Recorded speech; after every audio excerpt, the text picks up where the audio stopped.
Have you ever wondered how disability discrimination shapes our workplaces?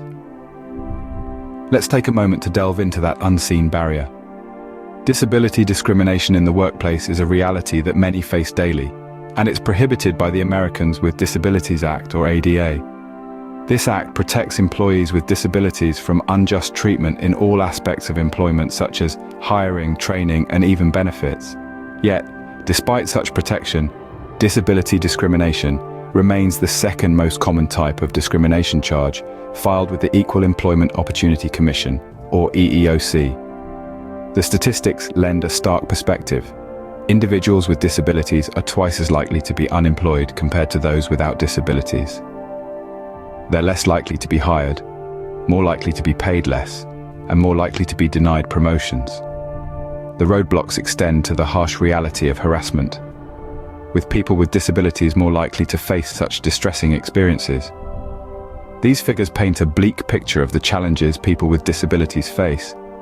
But what causes this discrimination? The roots of disability discrimination lie deep and are multifaceted. Let's delve into the reasons why disability discrimination happens in the workplace. First off, negative stereotypes about people with disabilities persist. They're often unfairly labeled as unproductive, lazy, or unintelligent. These harmful stereotypes can hinder them from getting hired or promoted and make them targets of discrimination. Another major factor is the lack of awareness about the Americans with Disabilities Act, or ADA. Many employers aren't fully acquainted with their legal obligations under this act, making it challenging to provide reasonable accommodations for employees with disabilities. Lastly, there's the fear of the costs associated with accommodating employees with disabilities. Some employers hesitate to hire or promote individuals with disabilities, apprehensive about the possible expenses. However, in most cases, accommodating employees with disabilities involves minimal costs. Understanding these causes helps us to address the issue. But how can we combat disability discrimination? Change is possible, and it begins with awareness and action. The journey to reduce disability discrimination in the workplace has a roadmap, and the first stop is education. Employers and employees alike need to understand the Americans with Disabilities Act, its implications, and the rights it affords to those with disabilities. Next, we need to raise the curtain of awareness among people with disabilities about their rights.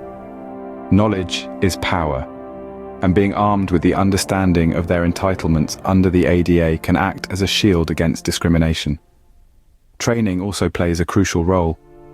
Managers and employees need to be enlightened about disability issues. This understanding can help create a more inclusive workplace, where diversity is not just tolerated, but celebrated. Creating a culture of inclusion is another significant step. Employers should strive to foster an environment where employees with disabilities are valued and respected, where their contributions are acknowledged and their potential is recognized. By taking these steps, we can turn the tide on disability discrimination and create more inclusive workplaces where everyone is respected and valued.